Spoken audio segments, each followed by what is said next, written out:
नमस्कार दोस्तों, आज हमें स्टार्ट करना है फ्यूचर इंडेफिनिट टेंस। एक्चुअली आपको इसके प्रीवियस वाले लेक्चर में प्रेजेंट इंडेफिनिट और पास्ट इंडेफिनिट को अच्छे से बताया जा चुका है। उम्मीद नहीं, विश्वास है कि आपको ये सारी चीजें अच्छे से समझ में आई होंगी। अगर वो चीजें आपको समझ में आई हैं, इसी उम्मीद और विश्वास के साथ चलिए हम स्टार्ट करते हैं future indefinite tense.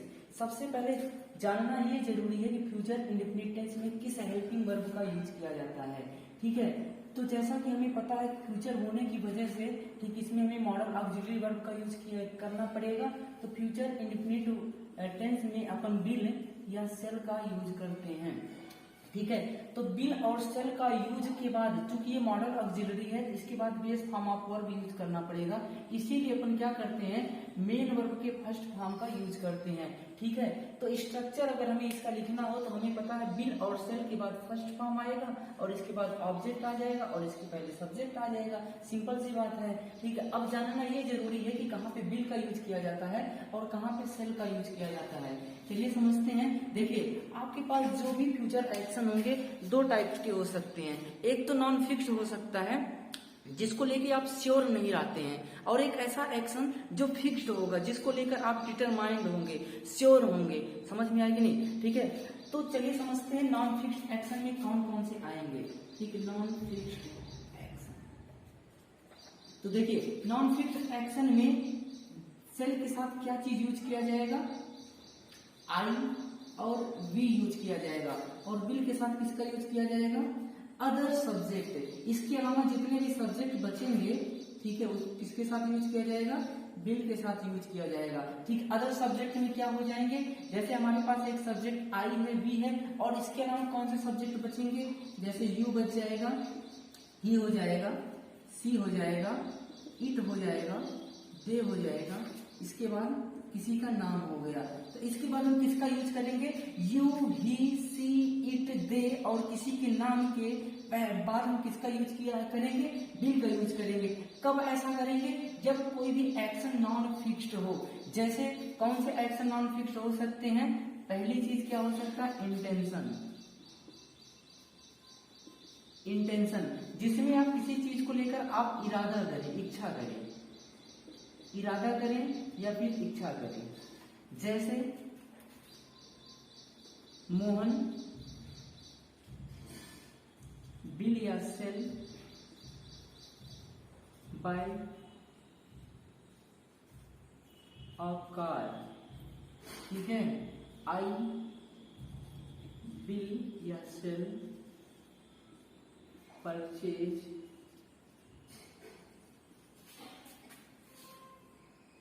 Smart phone. तो चलिए समझते हैं। देखिए, मोहन क्या है, जैसा कि आपको बताया गया है किसी भी सब्जेक्ट, किसी भी सेंटेंस में मेन वर्ब का आना जरूरी है। हेल्पिंग वर्ब आ भी सकता है, नहीं भी आ सकता है। दूसरी चीज, जो हेल्पिंग वर्ब में बी के जितने भी फॉर्म हैं, वह डज के जितने भी, डू के जितने भी फॉर्म हैं, और साथ ही साथ, ठीक है, एक तो बी हो जाएगा, एक तो डू हो जाएगा, और साथ ही साथ हैव के जितने भी फॉर्म बनेंगे वो हेल्पिंग वर्ब के साथ साथ मेन वर्ब भी बन सकते हैं। लेकिन मॉडल ऑक्सिलरी के जितने भी वर्ब हैं हमेशा हेल्पिंग वर्ब का काम करेंगे। ठीक है, तो ऐसे ही आपको ये समझ में आ गया होगा कि इसमें मेन वर्ब कौन सा बन जाएगा। मेन मुख्य काम क्या हुआ है, मोहन ने क्या काम किया है, खरीदने का काम किया है, तो ये हो जाएगा मेन वर्ब। इसके अलावा जितने वर्ब बच जाएंगे वो क्या हो जाएंगे, हेल्पिंग वर्ब हो जाएंगे, और ये सब्जेक्ट हो जाएगा, और ये क्या हो जाएगा, ऑब्जेक्ट हो जाएगा। इस वर्ब का क्या हो जाएगा, ऑब्जेक्ट हो जाएगा। ठीक है, तो चलिए देखते हैं। क्योंकि हमें पता है जब भी हम किसी चीज को लेकर इंटेंशन करते हैं, इरादा करते हैं, तो हम उसको किसमें रखते हैं, नॉन फिक्स्ड एक्शन में, जिसकी वजह से किसी भी नेम के बाद किसका यूज किया जाएगा, विल का यूज किया जाएगा, ना कि सेल का यूज किया जाएगा। और एक चीज और, आई विल और सेल परचेज स्मार्टफोन। आपने जस्ट इरादा किया है कि मैं स्मार्टफोन खरीदूंगा, अभी श्योर नहीं है उस चीज को लेके। ठीक है, तो ऐसे केस में क्या होगा, आई के साथ किसका यूज किया जाएगा, आई के साथ सेल का यूज किया जाएगा, तो सेल सही हो जाएगा और विल क्या हो जाएगा, गलत हो जाएगा। दूसरी चीज, अगर आप किसी चीज फ्यूचर एक्शन, इसमें क्या होगा, एक फ्यूचर एक्शन हो सकता है। ठीक है, तो फ्यूचर एक्शन का एग्जाम्पल क्या हो जाएगा, future action I, my friend,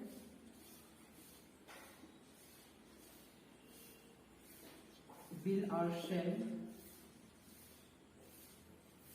meet me tonight। ठीक है, तो आपने एक फ्यूचर एक्शन ऐसा आपने सोचा है कि मेरा जो फ्रेंड है, ठीक, आज रात, टू नाइट, और नाइट में क्या डिफरेंट है, नाइट कोई भी रात हो सकता है, प्रीवियस नाइट हो सकता है, या फिर जो आने वाला नाइट हो सकता है, ठीक, या आज वाला रात हो सकता है। तो एक्चुअली क्या होता है, जो आज वाला रात है उसको स्पेशल तौर पे हम किस वर्ड का यूज करते हैं, ठीक है, स्पेशली उसमें टू नाइट का यूज किया जाता है। तो समझिए इस चीज को, माय फ्रेंड विल और शैल मीट मी टुनाइट। आपने जस्ट इंटेंशन किया है, इरादा किया है, इच्छा किया है।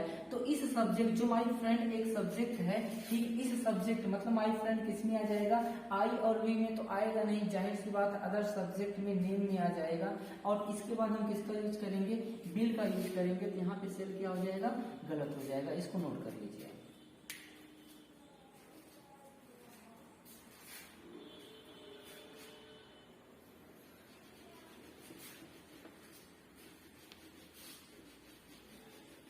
चलिए अगला देखते हैं फिक्स्ड एक्शन में क्या क्या आते हैं। फिक्स्ड एक्शन,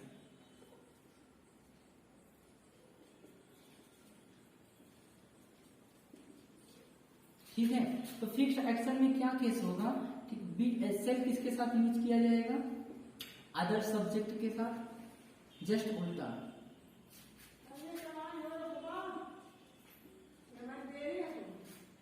जस्ट जो किसके साथ यूज किया जाएगा, अदर सब्जेक्ट के साथ, जैसे यू, ही, सी, इट, दे, और किसी का नेम हो जाए। लेकिन जनाब विल किसके साथ यूज करेंगे, आई और वी के साथ यूज करेंगे। ठीक है, एग्जाम्पल, किसी चीज को आप लेकर डिटरमाइंड हो या डिटर्मिनेशन जिसको बोल सकते हैं, किसी चीज को लेकर आप डिटरमाइंड हैं। दूसरा क्या हो सकता है, आप किसी को ट्रीट देते हैं या फिर प्रॉमिस करते हैं, किसी से प्रॉमिस करते हैं या किसी को ट्रीट देते हैं। ट्रीट मतलब होता है धमकी देना। या फिर क्या हो सकता है, कोई ऑफिशियल इंस्ट्रक्शन आ जाए,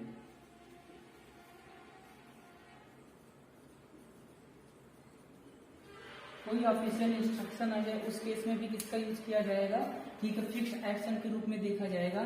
ठीक है, किसी चीज को लेकर आप डिटरमाइंड है। एग्जाम्पल के तौर पे क्या बोल सकते हैं, आई विल या सेल क्वालिफाई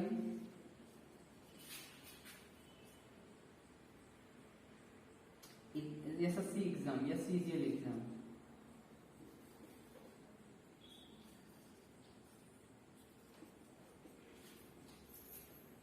ठीक है, तो इस केस में देखिए यहाँ पे, ठीक, आपने क्या बोला है, आपने ऐसा वादा किया है, आपने ऐसा डिटरमाइंड किया है कि मैं जो है सीजीएल एग्जाम को क्वालिफाई करूंगा। तो इसका मतलब देखिए आई क्या हो जाएगा, आई के साथ किसका, जब भी आप डिटरमाइंड करते हैं तो फिक्स्ड एक्शन में आता है, तो आई के साथ किसका यूज करेंगे, आप विल का यूज करेंगे। यहाँ पे सेल क्या हो जाएगा, गलत हो जाएगा, इसको नोट करिए।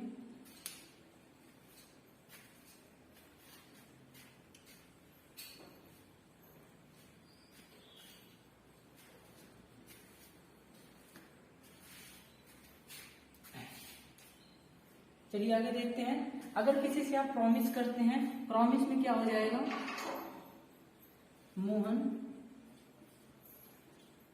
विल या सेल हेल्प मी। ठीक है, तो मोहन ने प्रॉमिस किया है कि वह मेरा क्या करेगा, हेल्प करेगा। तो यहाँ पर समझते हैं मोहन क्या हो जाएगा, मोहन किसमें, अदर सब्जेक्ट, और अदर सब्जेक्ट जब प्रॉमिस किया जाता है फिक्स्ड एक्शन में किसके साथ, किसका यूज करते हैं, अदर सब्जेक्ट के साथ सेल का यूज किया जाता है। तो मोहन के साथ क्या सही पड़ेगा, सेल सही पड़ेगा, और गलत क्या हो जाएगा, विल गलत हो जाएगा। यहाँ पर समझते हैं ट्रीट। ट्रीट में अगर आप किसी को धमकी देते हैं, I will teach you a lesson tomorrow,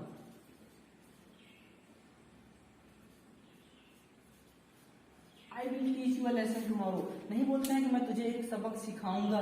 तो ये क्या हो जाएगा, ये आपने किसी को थ्रीट किया, किसी को धमकी दिया। तो जब भी आप किसी को थ्रीट करते हैं तो उसको किस में रखा जाता है, फिक्स्ड एक्शन में रखा जाता है। तो यहाँ पर समझते हैं, जब भी आई होगा उसके साथ किसका यूज किया जाएगा, बिल का यूज किया जाएगा। तो यहाँ पे बिल क्या हो जाएगा, सही हो जाएगा। अगर शेल का यूज होता तो क्या हो जाता, एरर हो जाता।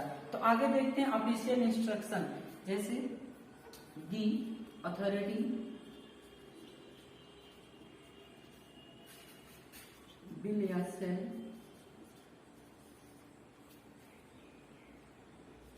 Not allow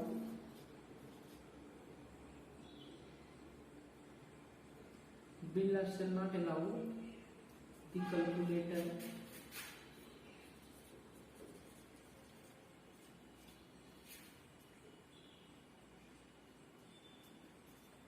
in exam duration। तो इसको समझते हैं, ठीक है। अथॉरिटी ने क्या किया है, पहले से ऑफिशियल इंस्ट्रक्शन जारी किया है कि वो जो है बिल, ठीक है, वो जो है कैलकुलेटर को एग्जाम ड्यूरेशन में अलाउ नहीं करेगी। तो ये किस में आ जाएगा, फिक्स्ड एक्शन में आ जाएगा। ऐसा तो है नहीं कि आप जो लेकर जाएंगे कैलकुलेटर और आपको जो है अलग से सुविधा दिया जाएगा, ठीक है, कि आप जो आपको परमिट कर दिया जाएगा। एक्चुअली ये क्या होता है, ये सारी चीजें फिक्स्ड होता है, ठीक है। इन्होंने फिक्स कर दिया, भले से आप कुछ समय की बात है, कुछ समय की बाद की बात हो, लेकिन इन्होंने क्या कर दिया है, फिक्स्ड कर दिया। फ्यूचर होने के बावजूद भी क्या है, ये चीजें ऑफिशियल इंस्ट्रक्शन में फिक्स्ड है। इसीलिए जब भी अदर सब्जेक्ट आएगा उसके साथ किसका यूज किया जाएगा, सेल का यूज किया जाएगा, और बिल क्या हो जाएगा, यहाँ पे गलत हो जाएगा। इसको नोट कर लीजिए।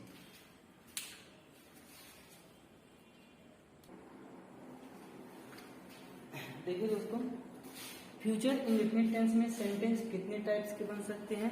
किसी भी टेंस में सेंटेंस जो होता है 6 टाइप्स के बन सकते हैं। पहला क्या होता है, असर्टिव सेंटेंस, जिसके 2 पार्ट होते हैं, अफर्मेटिव और निगेटिव। और दूसरा क्या पार्ट होता है, ठीक है, दूसरा होता है इंटरोगेटिव सेंटेंस, जिसके क्लोज एंडेड के 2 क्वेश्चन होते हैं, और ओपन एंडेड के क्या होते हैं, ठीक है, 2 टाइप्स के बनते हैं। तो चलिए समझते हैं इन 6 टाइप्स को कैसे बनाया जाएगा, ठीक है। तो पहला हो जाएगा इसमें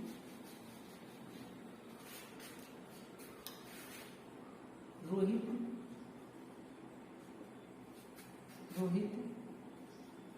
बिल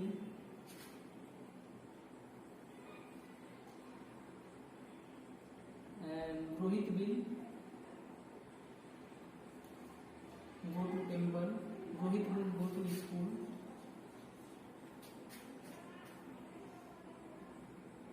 टुमारो।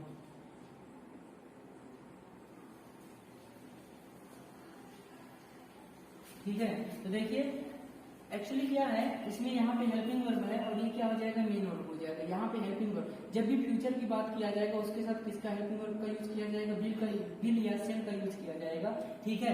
तो यहाँ पे क्या हो जाएगा, ये मेन वर्ब हो जाएगा, और to go to school tomorrow हो जाएगा, ठीक है, ऑब्जेक्ट हो जाएगा इस साइड में। तो आगे समझते हैं, ठीक है। इसका अगर ये तो पॉजिटिव वाला पार्ट था, अगर इसका निगेटिव बनाना है तो कैसे बनाया जाएगा, Rohit bill not go to school tomorrow. अगर इसका जो है अपर इंट्रोगेटिव वाला पार्ट बनाना है, ठीक है, ये क्या हो जाएगा, अफर्मेटिव पार्ट हो जाएगा, ये निगेटिव पार्ट हो जाएगा। अगर इंट्रोगेटिव बनाना है तो जस्ट इसको क्या करना है, बिल को आगे लेकर आना है, तो क्या हो जाएगा, bill Rohit go to school tomorrow, bill Rohit go to school tomorrow. अब इसके बाद इसका अगर निगेटिव पार्ट बनाना है, इंट्रोगेटिव वाला है, इसके आगे जो भी लिखा जाएगा सारे इंट्रोगेटिव में आएंगे, ठीक है। Bill Rohit go to tomorrow, bill क्या हो जाएगा, हेल्पिंग वर्ब, और बिल जो है पहले आ जाएगा, ठीक है। तो ये तो पॉजिटिव वाला। अगर इसका निगेटिव वाला बनाना है तो निगेटिव वाले सेंटेंस में बिल क्या कर दीजिए, आगे लेके आइए। तो यहाँ पे क्या हो जाएगा, bill Rohit not go to school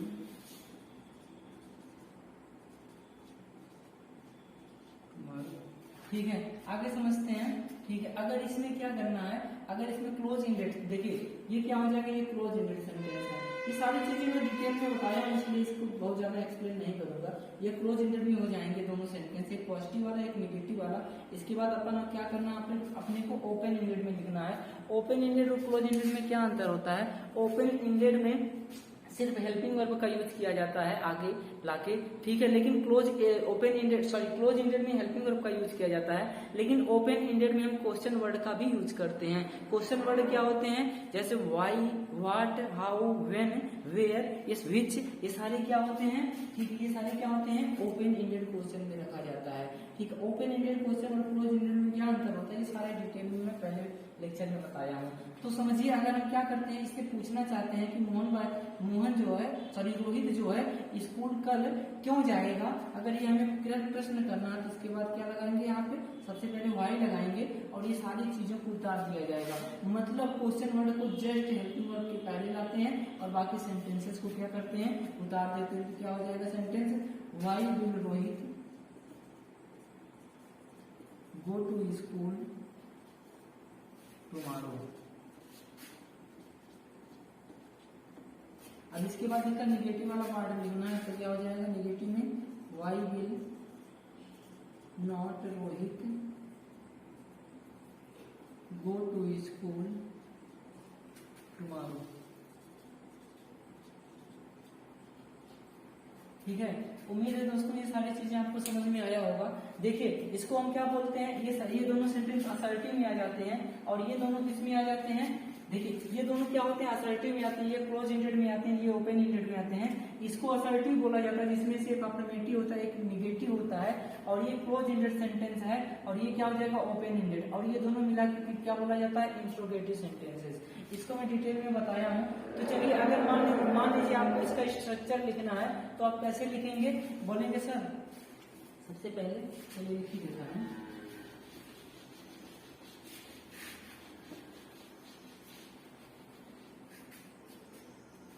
assertive sentence, assertive sentences दो टाइप्स के होते हैं, एक तो होता है अफर्मेटिव, एक होता है नेगेटिव। तो अफर्मेटिव में क्या होता है, ठीक है, जिसमें ऐसे सेंटेंस जो पॉजिटिव हो, ठीक है, जिसमें नॉट का यूज नहीं किया जाता है, ना ही क्वेश्चन पूछा जाता है, वो अफर्मेटिव सेंटेंस होते हैं। जैसे इसमें क्या होता है, सबसे पहले सब्जेक्ट आता है, फिर आता है बिल या सेल, फ्यूचर की बात चल रही है।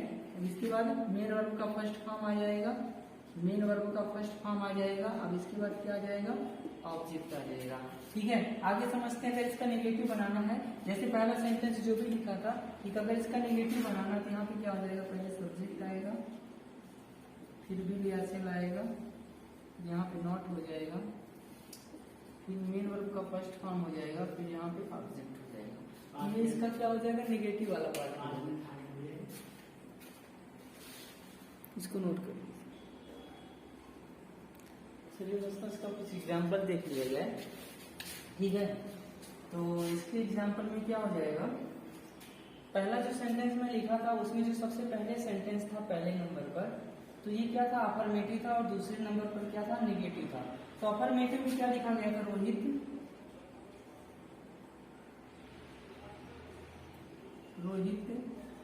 Will go to school tomorrow. तो इसमें क्या हो जाएगा, देखिए, रोहित क्या हो जाएगा, सब्जेक्ट हो जाएगा, और वो क्या हो जाएगा, मेन वर्ब हो जाएगा, बिल और सेल यहाँ पे आ जाएगा। अब इसके बाद जो भी चीजें बचता है उसको ऑब्जेक्ट के रूप में लिख दिया जाएगा। ठीक है, आगे समझते हैं। अगर निगेटिव वाला पार्ट में लिखना है तो यहाँ पे क्या हो जाएगा, Rohit will not go to school tomorrow. तो देखिए, रोहित क्या हो जाएगा, सब्जेक्ट हो जाएगा, बिल से यहाँ पे लिखा जाएगा, नॉट हो जाएगा, इसके बाद क्या हो जाएगा, मेन वर्ब हो जाएगा, और बाकी बचा हुआ पार्ट किसमें चला जाएगा, ऑब्जेक्ट में हो जाएगा। ठीक है, तो देखिए दोस्तों, हमें समझ में आ गया होगा कि अफर्मेटिव को कैसे लिखते हैं। अफर्मेटिव को कितना पार्ट होता है, ठीक, असर्टिव का दो पार्ट होता है, एक अफर्मेटिव होता है, एक नेगेटिव होता है। होता है तो पहले नंबर पर जो भी लिखा जाएगा उसको किस में लिखा जाएगा, ठीक है, अफर्मेटिव में, और दूसरे वाले नंबर पर क्या हो जाएगा, ठीक है, निगेटिव वाला पार्ट हो जाएगा। और देखते हैं इसके बाद इंट्रोगेटिव। एक्चुअली इंट्रोगेटिव में कितने पार्ट होते हैं, ठीक है, तीसरे, चौथे, पांचवें और छठवें, मतलब इसमें टोटल 4 पार्ट होते हैं। तो देखिए आप इंट्रोगेटिव सेंटेंस, इंट्रोगेटिव सेंटेंस, तो इंट्रोगेटिव वाला जो फर्स्ट 2 पार्ट है, मतलब तीसरे नंबर पर और चौथे नंबर पर, इसको क्या बोला जाएगा, इसको क्लोज इंडेड बोला जाएगा, क्लोज इंडेड सेंटेंस। इसका स्ट्रक्चर क्या होता है, पहले विल या शैल होगा, रहेगा, ठीक है। अब इसके बाद क्या रहेगा, विल शैल के बाद सब्जेक्ट रहता है। अब इसके बाद क्या होता है, मेन वर्ब होगा, फिर ऑब्जेक्ट होगा, ठीक है। अगर इसका नेगेटिव वाला पार्ट लिखना है, क्योंकि इसमें 3 और 4, चौथा वाला पॉजिटिव रहता है और इसके बाद तीसरा वाला पॉजिटिव होगा, चौथा वाला क्या होगा, नेगेटिव होगा। अगर इसमें नेगेटिव वाला पार्ट लिखना है तो आपको पता है कि यहाँ पे क्या हो जाएगा, यहाँ पे नेगेटिव नोट आ जाएगा, ठीक है। आगे देखते हैं ओपन इंडेड सेंटेंस। तो ओपन इंडेड में 5वें और 6वें नंबर पर जो भी लिखा है वो क्या हो जाएगा, ओपन इंडेड सेंटेंस में आ जाएगा। इसमें क्या होगा, क्वेश्चन वर्ड का यूज किया जाएगा। सबसे पहले इसमें क्या होगा, क्वेश्चन वर्ड आ जाएगा, इसके बाद विल या शैल आएगा, फिर सब्जेक्ट होगा, ठीक है, फिर मेन वर्ब, इसके बाद ऑब्जेक्ट, ठीक है। इसका स्ट्रक्चर ये है। तो देखिए दोस्तों, इसमें क्या है, अगर इसमें एग्जाम्पल के तौर पे लिखा जाए, अगर इसमें एग्जाम्पल लिखा जाएगा तो क्या हो जाएगा, will Mohan, will Rohit, will Rohit go to school tomorrow, ठीक है। तो अगर इसमें क्वेश्चन वर्ड हमें पता है, सबसे पहले क्वेश्चन वर्ड का यूज करेंगे ओपन इंडेड में, तो यहाँ पे क्या हो जाएगा, why will Rohit go to school tomorrow. उम्मीद है ये सारी चीजें आपको बेहतरीन ढंग से समझ में आई होंगी, ठीक है। अगर आपने प्रीवियस लेक्चर रिवाइज किया है, जो भी प्रेजेंट इंडेफिनिट में और पास्ट इंडेफिनिट टेंस में बताया गया, अगर आप उसको अच्छे से पढ़े हैं तो ये सारी चीजें बहुत ही अच्छे तरीके से समझ में आएगा। क्योंकि बहुत ज्यादा इसके बारे में एक्सप्लेन करना कि क्या है कैसे है बहुत अच्छा नहीं है। आप प्रैक्टिस करते जाएंगे, कोई एक सेंटेंस लिखिए, उसको जो है प्रेजेंट इंडेफिनिट में 6 पार्ट लिखिए, पास्ट वाला 6 पार्ट लिखिए, फ्यूचर वाला 6 पार्ट लिखिए। इस तरीके से आप जितना ज्यादा प्रैक्टिस करेंगे सारी चीजें दिमाग में बैठ जाएंगी। ये स्ट्रक्चर आपको याद करने की जरूरत नहीं है, ये स्ट्रक्चर आप खुद बना पाएंगे अगर आप प्रैक्टिस करना स्टार्ट करते हैं। तो चलिए ठीक है, इसी बातों के साथ अपन यहाँ पे एंड करते हैं इस लेक्चर को, ठीक है। अगली बार हम मिलेंगे कॉन्टिन्यूअस टेंस के साथ। तो प्रेजेंट कॉन्टिन्यूअस, पास्ट और फ्यूचर कॉन्टिन्यूअस, ये सारी चीजें हम कॉन्टिन्यूअस स्टार्ट करेंगे। आज हमारा इंडेफिनिट समाप्त होता है, इसको आप अच्छे से रिवाइज करिएगा। एक और लेक्चर इसके पहले मैं उसमें डाला था, क्या था, हेल्पिंग वर्ब और मेन वर्ब के बीच का डिफरेंट, ठीक है। तो उसको जाके आप अच्छे से देखिए कि हेल्पिंग वर्ब और मेन वर्ब के बीच का डिफरेंट क्या होता है, कब ये दोनों हेल्पिंग वर्ब कब मेन वर्ब का काम करने लगता है और कब हेल्पिंग वर्ब का काम करता है, ठीक है। तो ये सारी चीजें आप अच्छे से जाके उसको रिवाइज करिए, आप ही लोग के लिए वो सारी चीजें डाला जाता है, तो उसको जाके देखिए। धन्यवाद।